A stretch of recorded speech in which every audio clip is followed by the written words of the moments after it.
Hi, this is Dominic Preziosi, editor of Commonweal. Though the problem receives less attention than it used to, Islamophobia remains a problem in the United States today, especially among Christians, whether it's bullying in schools, political scapegoating, or violence and vandalism at houses of worship. Today, we speak with Jordan Denari Duffner, a doctoral student in theology and religious studies at Georgetown University. She's the author of the new book, Islamophobia: What Christians Should Know and Do About Anti-Muslim Discrimination, available from Orbis Press. Her conversation with Commonweal contributing writer Paul Moses follows in a moment, here on the Commonweal podcast.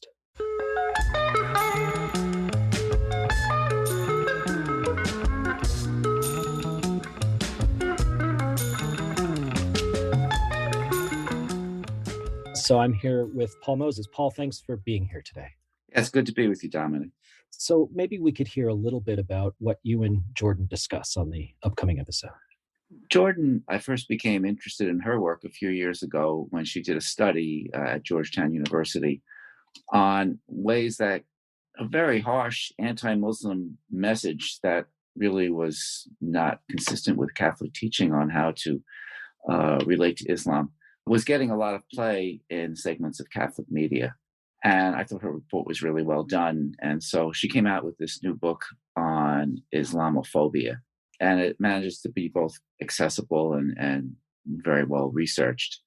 She looks at how it kind of permeates into so many aspects of life, and not just a condemnation of very harsh far-right views, but how it permeates into the mainstream and even among people who consider themselves liberal and open-minded.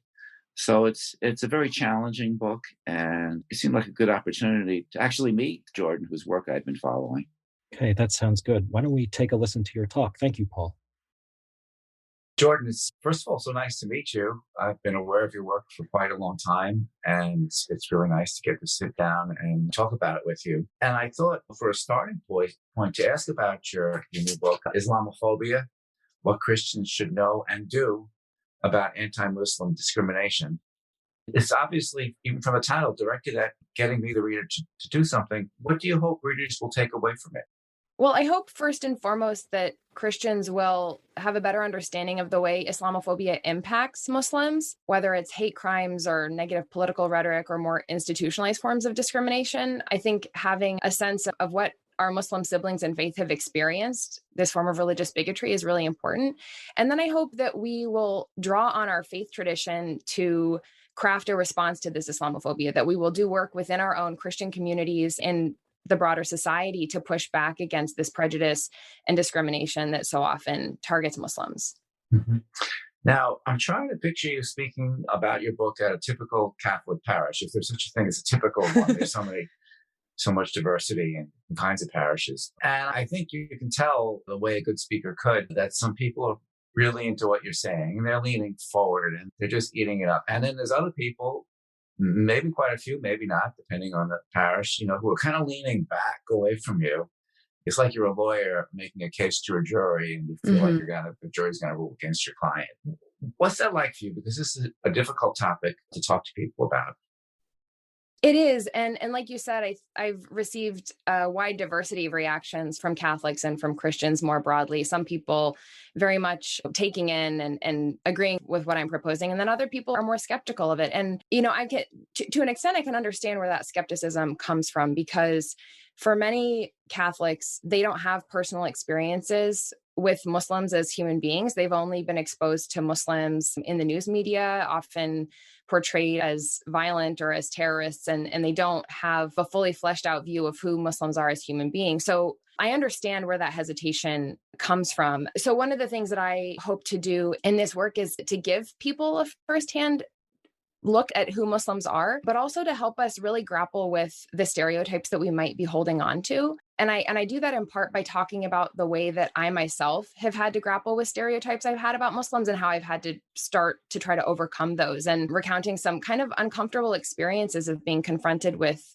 those stereotypes and the continual work I think it takes for us to overcome those. The other thing I'll say related to that is, I think sometimes we in our Christian communities have this false sense of who we are and then of who Muslims are. So we have this idealized view of ourselves, and we look at our ideals and our values and say, oh, this is how we are, and aren't we so great, kind of tooting our own horn, and then maybe we look at Muslims and we only see the negative side of things. And so what I try to do in this book is to also shine a light on the ways that we as Christians have fallen short, to help people recognize, all of our faith communities are struggling to live out our ideals the best that we can. And I think one of the ways that we as Christians can do this is by confronting some of the discrimination and the prejudice that we have towards Muslims in our faith community. It's not an easy task to set out. As you know, I've written a bit on Christian-Muslim relations too, but I'm a journalist and I go from topic to topic. It seems to me that you've made this your life's work, at least so far. And how did you arrive at that? How did you get started on this? Yes. So this work in the field of Muslim-Christian relations more broadly is something that I've been really devoted to since I, started college, really. And Is that Georgetown, right? At Georgetown. Yeah, I did my undergrad at Georgetown. I'm currently doing my doctoral work there as well. And a lot of it goes back to two kind of foundational experiences. One was the experience during undergrad of getting to know Muslims and having my faith life as a Catholic really enriched by... Can I stop you? Do you mean other students you met on campus? Absolutely. Is there a large Muslim community at Georgetown, as I guess in many Catholic colleges? There is, yeah. So there's a large contingent of Muslim students at Georgetown. I mean, Georgetown has a pretty diverse student population, many students from lots of different parts of the world, but also a lot of American Muslims at Georgetown. And I happened to make a number of Muslim friends. I had Muslim chaplains in residence who were sort of faith leaders who would support students. And my experiences of dialogue with Muslims were really enriching to my Catholicism and helped me learn some of the similarities and differences. And when I came to college, I had grown up in a predominantly Catholic community. I'd gone to Catholic school my whole life, and honestly was kind of disillusioned with Catholicism. And the experience of being exposed to something different helped me to appreciate what was good about my faith tradition. And the way I often talk about it is seeing the beauty in Islam helped me to recognize that again in Catholicism. So seeing the devotion to prayer and the community life and all those things made me think, I want those in my faith community too. And you dealt with that in your first book. Is that right? Absolutely. Yeah. Your previous book. Mm-hmm. Mm-hmm. And the other sort of foundational experience that has fed into this career trajectory was recognizing the prejudice and some of the misgivings that people in my Catholic faith community had about Muslims. And I talk in this book about a chain email that was passed around my Catholic parish community back in, I think it was like 2008. So it was quite a while ago. But basically all of these Catholic families in my parish community who were great, generous, wonderful people were forwarding around this anti-Muslim chain email message. And it really shook me up at the time because it really laid bare this sort of discrepancy between our values as Catholics and as Christians, and then the sort of animosity that people were feeling towards this other faith community. And I knew that the way that Muslims were being portrayed in that anti-Muslim email was not consonant with how Muslims actually are. And so much of what I've done since is to try to help our own Christian community to get to know Muslims and to forge a more positive and constructive relationship. You said you were disillusioned. What about as a young woman in the Catholic faith, did you become disillusioned to that? Mm-hmm. Growing up in my Catholic school, we were often presented with the message, which is very common, that our faith is necessary and important, and you've got to believe in Jesus, and that's the only way to have a right relationship with God. And I wanted to know why. And even though I wasn't in a particularly religiously diverse community, I thought there's plenty of other people who don't live this way or who don't believe in this way. So what about them? What happens to them? The fact that they don't have Jesus, does that mean that they're damned, that they're not in right relationship with God? And I also, I think, was so close to Catholicism that I was unable to see the beauty in it, or what made it unique, or what facets of it were really beautiful and enriching to a person's life. And so when I met Muslims, I saw people who had this really beautiful relationship with God and who had a sense of community with each other. They had a really, at least the Muslims that I knew at the time, had really regular practice of prayer. And I had pushed those things away, thinking that I don't know if I want to be Catholic anymore. I don't know if I want to be in community with these people. But then I saw it in my Muslim friends, and also realized that my Christianity didn't hinge on believing that other people were damned. I learned about the Second Vatican Council and this idea that other people are included in the plan of God as well. And at least from the Catholic position on salvation, it's not so cut and dry. We don't say that just because you're Christian doesn't mean you're automatically going to hell. These experiences with Muslims, and then learning actually about my Catholicism in an academic way, made me realize I can make a home here. And there are all these beautiful aspects of my tradition that I don't want to lose, whether it's, these stories that I grew up with, or the music, or the liturgy, all of these things that I really came to fall in love with again because of the prompting of my Muslim friends and seeing what they had in their religious tradition, and then going back to my own and discovering some of that anew there. And has that stayed with you? Absolutely. My friendships with Muslims continue to enrich my faith life and make me, one, think more critically about what I believe and how I practice, but also to have Muslims as companions on the spiritual journey is just really meaningful. One of the things that I just appreciate so much is when my Muslim friends pray for me and ask me to pray for them. And there's this sort of recognition that despite differences in the way we profess to believe in God, even, that we are both recognizing that our prayers are going to the same source. And there's this beautiful sense of spiritual solidarity that I feel when my Muslim friends pray for me and ask for my prayers too. And yeah, it's an ongoing journey, and to have Muslims on that journey with me has been a real privilege. In your book, especially the earlier chapters, you document so many instances of anti-Muslim bias, including a lot of violence. You must have researched very deeply, because, I know that this exists, but you really bring home how much there is of it and how intense it is. Can you summarize that for us, what you found by your research and how you went about it? Yeah, so a lot of the research from this book started out from research I was doing at the Bridge Initiative. So I spent a few years working at a Georgetown University-based research project on Islamophobia. And so much of my research on this topic goes back to my years working there, which was really during the height of the 2016 election cycle, 2015, 2016, when we were seeing a lot of Islamophobic political rhetoric and also hate crimes that were also happening and rising sharply during that time. So yes, in the book, I document lots of cases of arson and vandalism at houses of worship. I talk about political rhetoric and government policies, law enforcement actions that have been taken against Muslims, like infiltrating Muslim communities and spying on Muslim people, and particularly young people in some cases. And yeah, all of these things taken together have a really profound impact on the community. I also talk about other government actions or things that go on in society that we might not initially think about as Islamophobia, but are inextricable from the stereotypes that people hold about Muslims and policies that discriminate against them. So things like the U.S. wars abroad as a part of the war on terror after 9/11 and things like that. As you said, I cover a range of things in the book, and they're all interconnected. Let me just do one question on Donald Trump. To what extent did he aggravate the problem?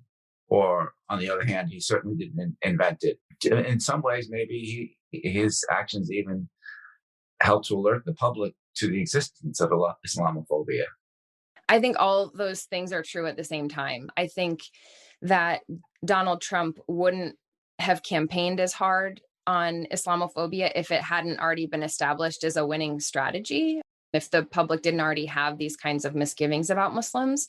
But I do think that he exacerbated it tremendously. I mean, when he called for a ban on Muslims entering the country back in December of 2015, no one had ever done anything like that before or advocated for such a blatantly anti-Muslim policy up until that point, even though lots of other people in the GOP had campaigned in an anti-Muslim way.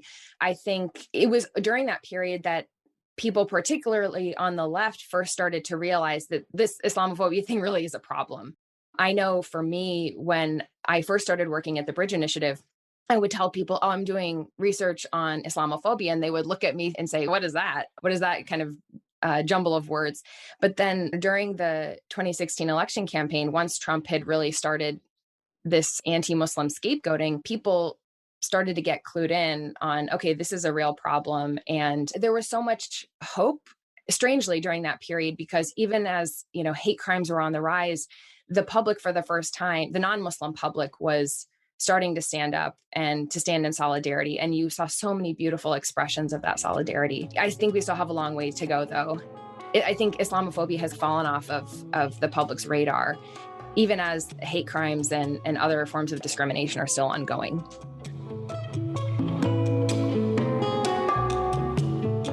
Thank you for listening to the Commonweal podcast. If you like what you've been hearing, please spread the word and subscribe, rate, and review the podcast on iTunes, Spotify, or wherever you stream podcasts. Thanks in advance for your support.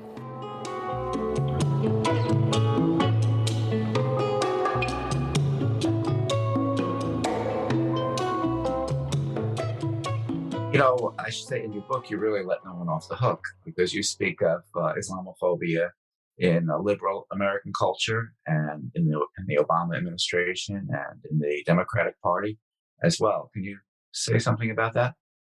Sure. So as many listeners may remember, President Obama himself was the target of some anti-Muslim smearing during his campaigns. I mean, a huge portion of the GOP thought that he was Muslim and didn't see that as an innocuous quality. At the same time, though, the Obama administration and Democrats, and kind of more broadly, have continued on with some of the war on terror policies that were started under President Bush and the Republicans before them. One policy that I talk about in the book is known as CVE, or Countering Violent Extremism, which sounds like a pretty innocuous, anti-terrorism program, but in many ways has targeted the Muslim community in the United States. And oftentimes, the things that are supposed to be red flags for this program that you're supposed to report people to law enforcement for are things like becoming more religious, praying more often, growing a beard, things like that. And this program basically asks community members to go to law enforcement before a crime has even been committed. And so it's in many ways a violation of some of our basic rights and freedom of religion and these sorts of things. So that's one example. And then I'll also say that a lot of the stereotypes that are commonly held about Muslims are not things that only exist on the right. They also exist on the left. You talk about Bill Maher. Mm-hmm. Bill Maher is a great example, because when I hear him talk about Muslims, he sounds like somebody on the far right, despite the fact that he, identifies as very anti-Trump and is very critical of the far right. But he endorses things like religious profiling for Muslims and is very hawkish on foreign policy in the Middle East, and makes just these sweeping generalizations about Muslims that are not true. Now, when I say you let no one off the hook, that even includes yourself in the book. And you talk about that. You did refer to that a little bit earlier, but can you tell us a little bit more about your own self-examination? Because in a book that's got a lot of research and scholarly information, you've also looked kind of deep in that way. Mm-hmm. Yeah, the stereotypes that exist in the West about Muslims are things that we've absorbed for a long time. Our media is saturated with them, and our sense of identity, even as people, quote unquote, living in the West, is built on having this sense of who we are and who they, Muslims or people outside of the West are. I recount one experience in this book and another experience in my previous book about the times when I've really been confronted with my own stereotypes about Muslims. One of those being when I lived in the Middle East. I lived for a time in the country of Jordan. And not named for you. Not named for me, but I like to think sometimes that I'm named after it, because I loved my experience living there. Isn't it? It's a great place. Mm-hmm. It is. And when I was living in the country of Jordan, I was sitting in my host family's house working on my Arabic homework. And outside the window, I heard a man yelling in the street through a megaphone, very quickly, emphatically. To me, sounded very angry. And my command of that local dialect of Arabic wasn't very good at the time, so I couldn't really understand what he was saying through this garbled megaphone. And I immediately thought, oh, this person is agitating for some kind of violent revolution. This was during the period of the Arab Spring back in 2012. And so my mind immediately goes to, oh, this guy is dangerous. This guy is promoting violence, because it was just my natural reaction to some man yelling in Arabic.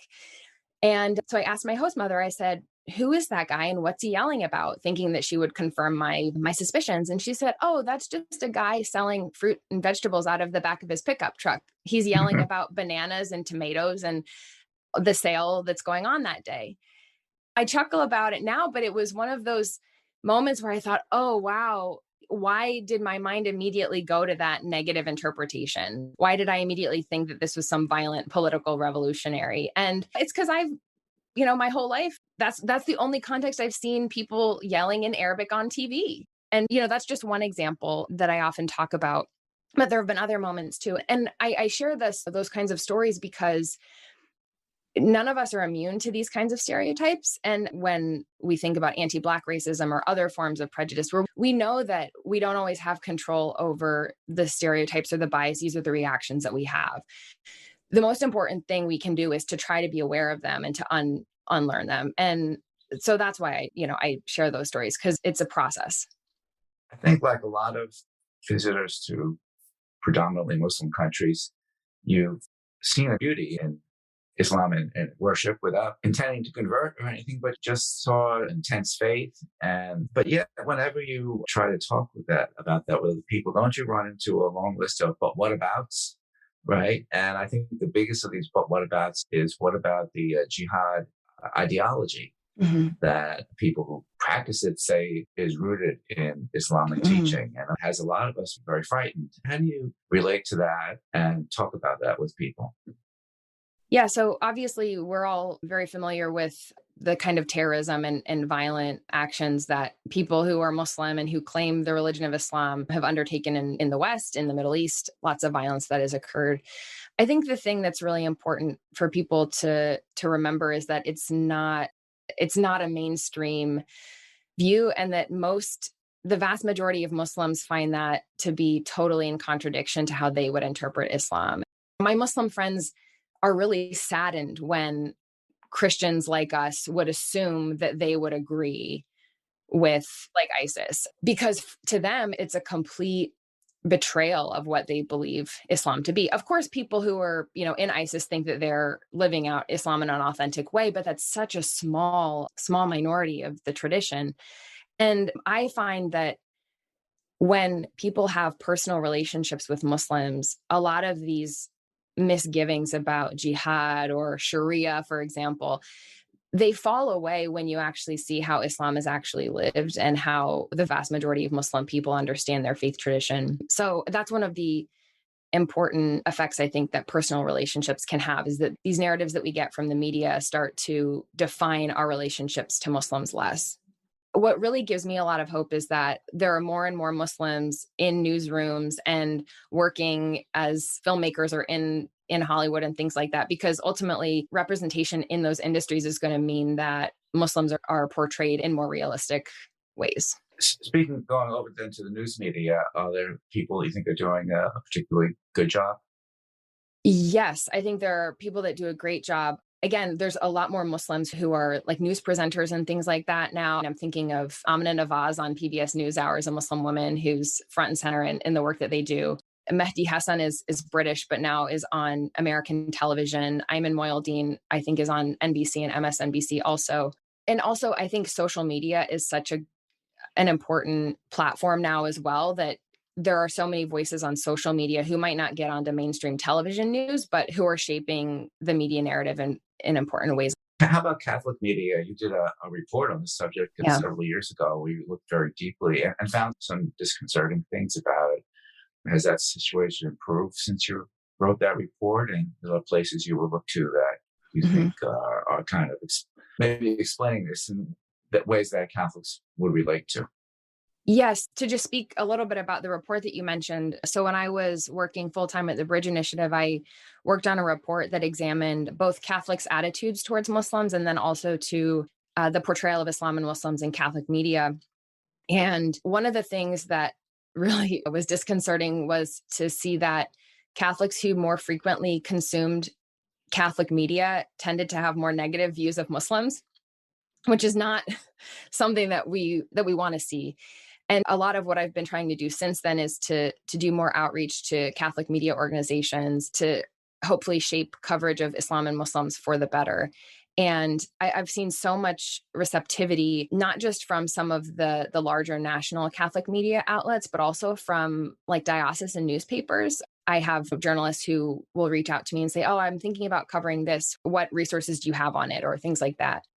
One example that I'll just give of, I think, a positive trend is National Catholic Reporter is writing by Muslims more now than they were before. And I think that's really great because I think Catholics need to hear from Muslims directly. And it's not outside of the mission of Catholic publications to be running pieces by Muslims. So I think that's a really positive development.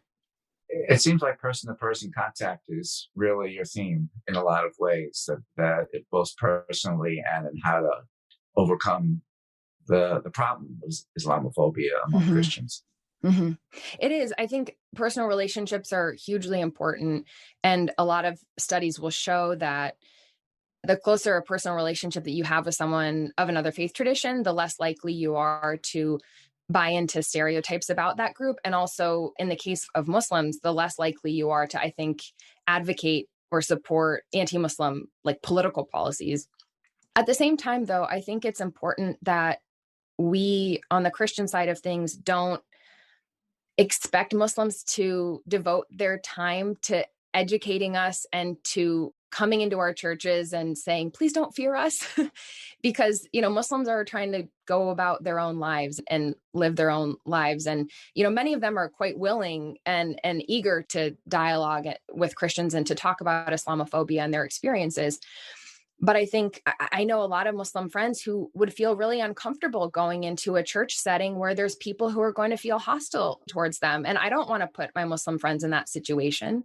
So that's why I think we as Christians have a responsibility to do that kind of hard work in our own communities, and not to ask Muslims to do it, but to realize that we kind of have a faith-filled duty, I think, to address those issues first in our community. It seems, looking at it in terms of Catholic Muslim relations, that there are a lot of breakthroughs at high levels from the Pope to the Common Word initiative, and really good things, and different committees meeting of high-level experts, but it doesn't quite really filter down that well, even to priests, for example, everyday priests in parishes. Have you noticed that at all? And do you think there's a way to respond to that? I have noticed a similar trend. I think Pope Francis is such a phenomenal example of what Catholic-Muslim dialogue and friendship can look like. But I agree that the trickle down has not been great. And that's something that I want to focus on more, is how can we better engage our clergy in this work? Because, as I talk about in the book, I've had a number of personal experiences and then also read a lot of reports of priests actively contributing to Islamophobia rather than to this more dialogical approach. So yeah, I think it's important to involve our clergy more. And I would hope that more of them would take up leadership in this way. At the same time, I, as a lay Catholic woman, am not going to wait around for them. I think lay people have a really important role to play, and we can exert that kind of leadership even if the clergy isn't doing it to the extent that we might like. Jordan, it's really good to speak with you, and thank you for informing us of a lot of things that need to be said. Thank you. Jordan Denari Duffner's new book is Islamophobia: What Christians Should Know and Do About Anti-Muslim Discrimination. It's available from Orbis Press. This is Dominic Preziosi for the Commonweal Podcast.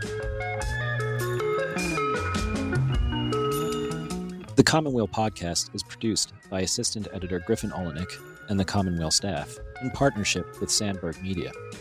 Wally Boudway composed the music, and David Dault did the editing. For the Commonweal Podcast, this is Dominic Preziosi.